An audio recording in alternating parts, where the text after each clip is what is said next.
All right. There was an article that kind of dialed a lot of things in. There's been a number of articles I was reading. Oh, there's a bluebird on my shoulder. Love when the bluebirds are like hanging out. I wonder if I can catch it. Am I getting it? Can I get it? There it goes. It's like, get away from me. I don't know you. Stay away from my purse. That's what all bluebirds, that's what they're all saying. They're all either talking about food, saying mine, or I don't know you, stay away from my purse. Anyway, so anyone knows that reference. There was this article on girl boss diplomacy. Let me get straight to the point. So I was thinking about it, and as I was going through it, I'm like, Brittany Venti and Just Pearly Things are two of my favorite girl bosses. I would never tell them shit about how to run what they do. Just like, what you're saying is buttressed by this, or it would be interesting based on your content, what you think of this or that. We're really, like, that's respect for their opinion. Like, literally, they are women who are respected for their opinion because they don't show anything off. So that's that. Their sense of humor, their personality, and their opinion. They are literally those women of our period of time that men pay them for this. This is like a rare ability of fundamentally, like, it's like a class of women. This was in 48 Laws of Power. There's a woman who, when she was no longer quite the same young, sexy thing that men wanted to pay for a night with her, she ended up basically forming a harem of men who you never knew who was going to get what. And so she was able to, with no effort at all, pit all these men against each other for her loving, or just her company, because she was such an interesting woman. And then being associated with her made you one of these men associated with this very interesting woman. And it also meant that you would know something about these other men.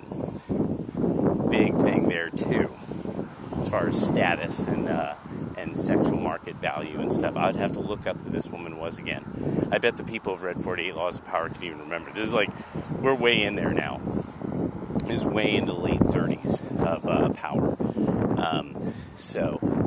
And it's talking about, like, make your audience dependent on you or something like that. So, girl boss came up a lot. Kevin Samuels comes up with Fresh and Fit. It's this rather new saying. There's these novel sayings that are supposed to be like psychology or some insightful saying that you get pretty much from modern feminine culture. Mod fem cult. And mod fem cult, which is mom fem cult to a great extent. This goes back to really even my grandmothers. This idea that these women could leave their husbands, be in the workforce, and raise the children on their own, and that there would be an arrangement by the court to establish some kind of alimony and child support and this and that. Now this is a standard, and there's courts just for that. Where a mom femme cult fundamentally just, it just becomes kind of harem breeding, where these guys just get fleeced, for 18 years or more, because, they ended up having,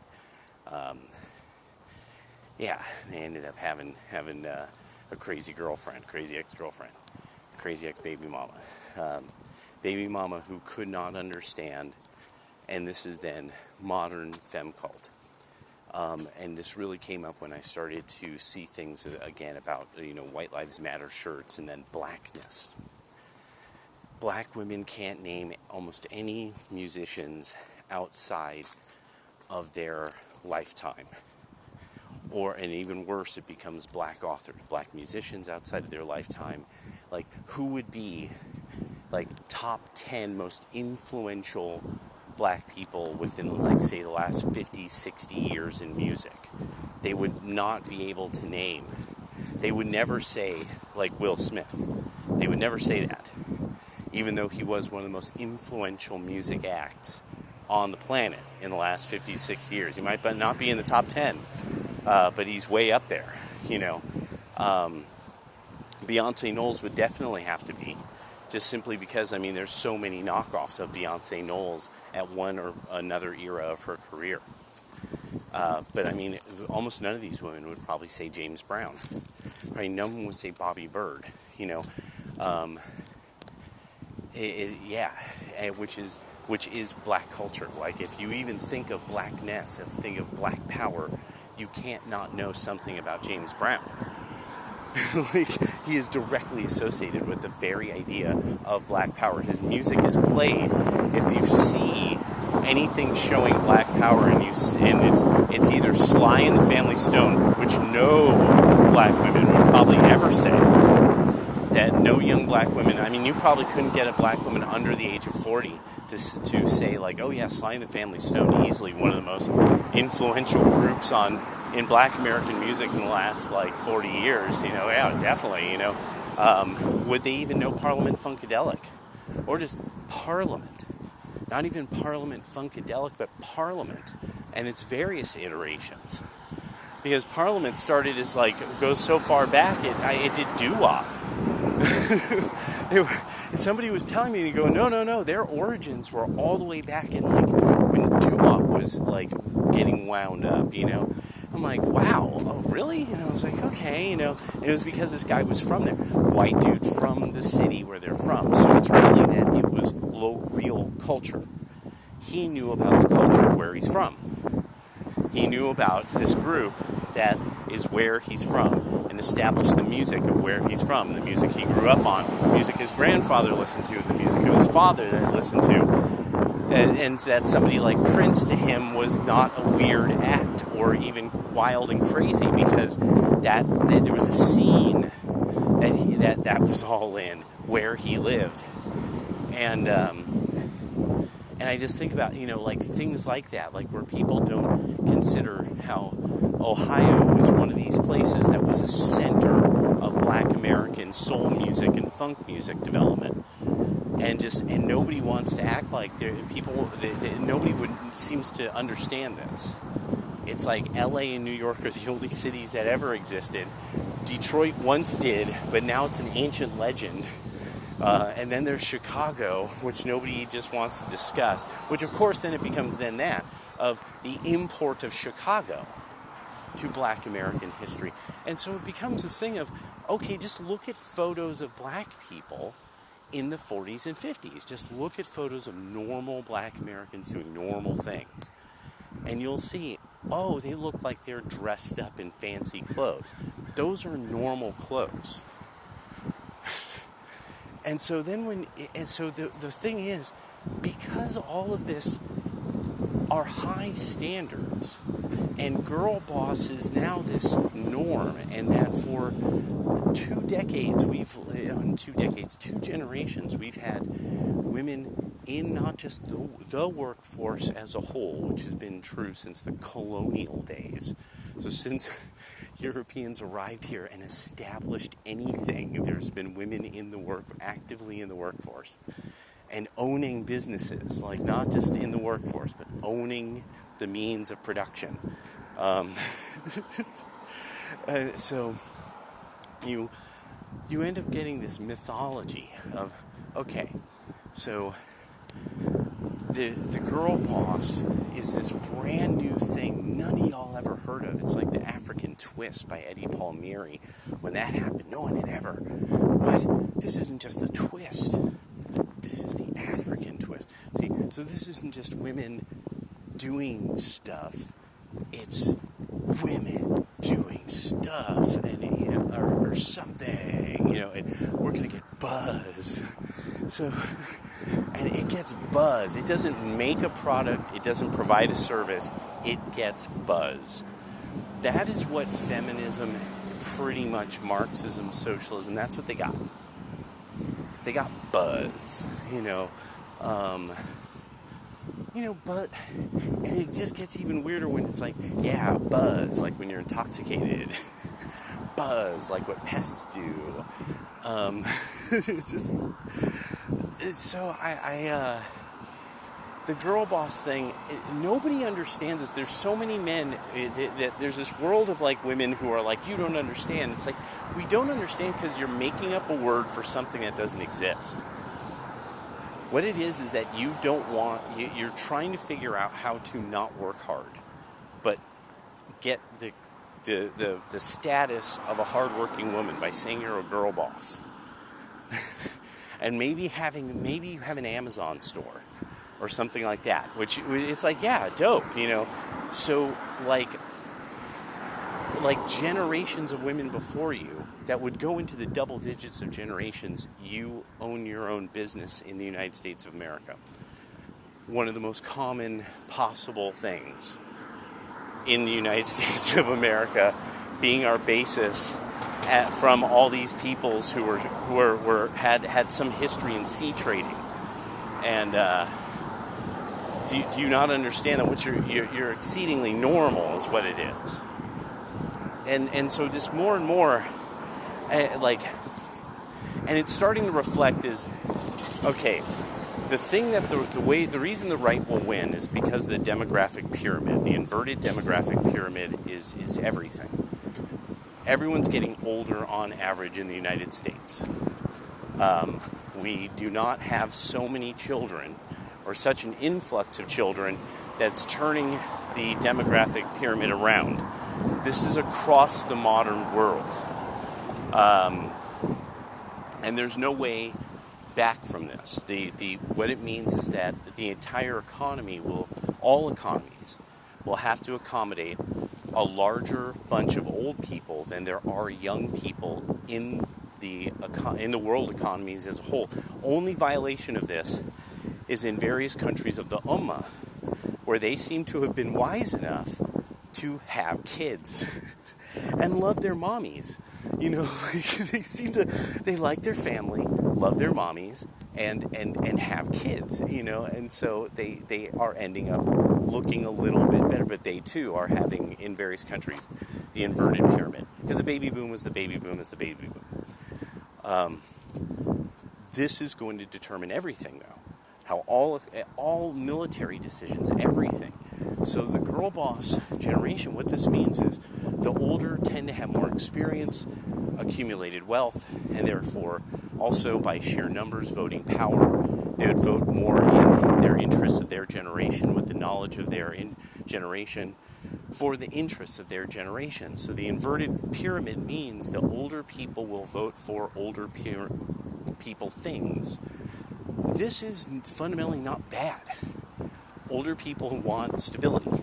They can't have chaos. I know young people might not get that, but old people like stability. They like the halcyon days when things were not so crazy. And so there's going to be a lot of voting for that kind of thing, for stability. People will want order. And the more that the left goes bonko, the more that order will not just be wanted, order will be demanded, and eventually order will be begged for. And that's when it's bad. That's when it's bad news bears. And stuff like that's starting to happen in places like Chicago, where you're starting to see the city council have to beg the mayor, will you please do something about this? So order is being begged for, like I said it would. And it's not happening in Okie Doke, Tennessee. It's happening in Memphis. It's happening in Raleigh. It's happening in Chicago. And so girl boss mayorship, girl boss governorship, girl boss foreign policy, girl boss war policy. This is all going to fold, and it will be mocked by the powers that are coming up, that are developing nuclear powers. Period. Because they'll have to. They have to humiliate girl boss West. They have to. That's our identifier. We force women to read. They will mock this. Be like, yeah, but your women force you to lose. And so yeah.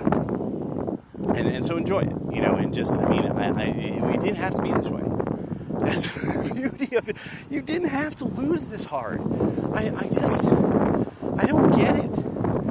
How did you not, no. You didn't have to lose this hard. And black women are going to lose super hard. Like, all of this pumped up on yourselves that you're at.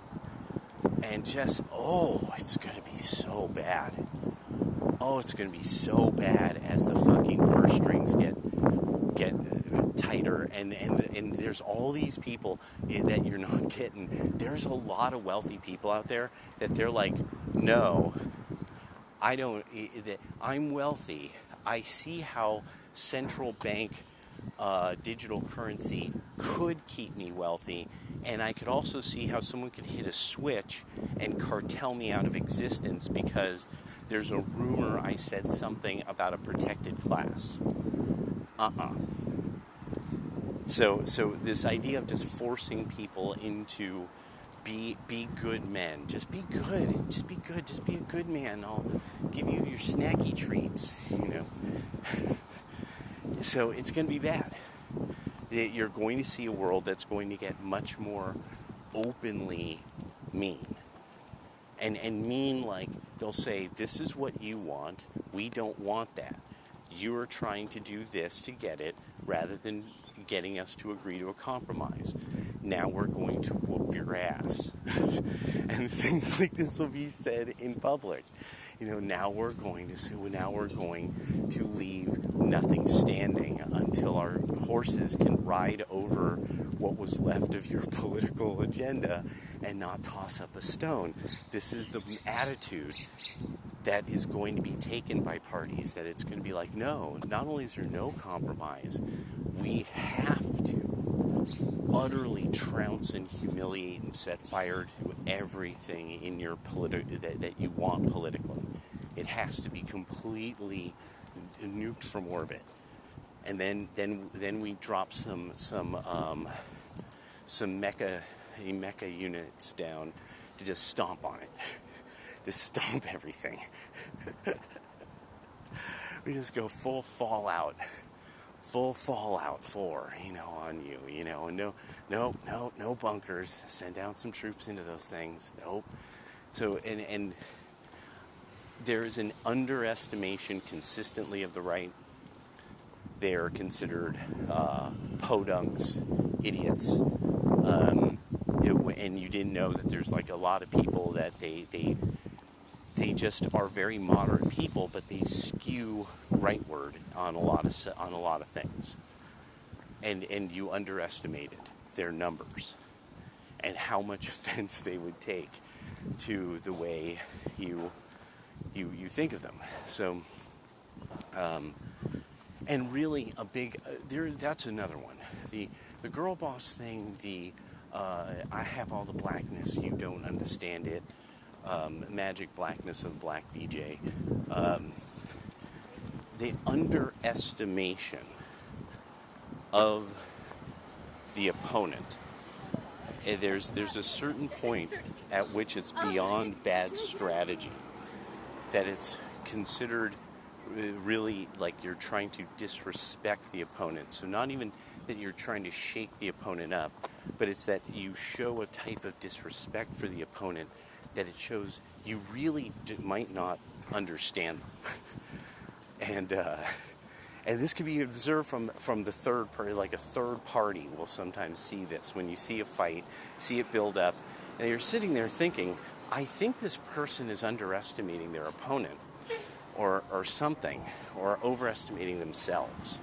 So that's another part that's going to be the interesting thing to show itself out. How much overestimation has happened rather than underestimating the opponent.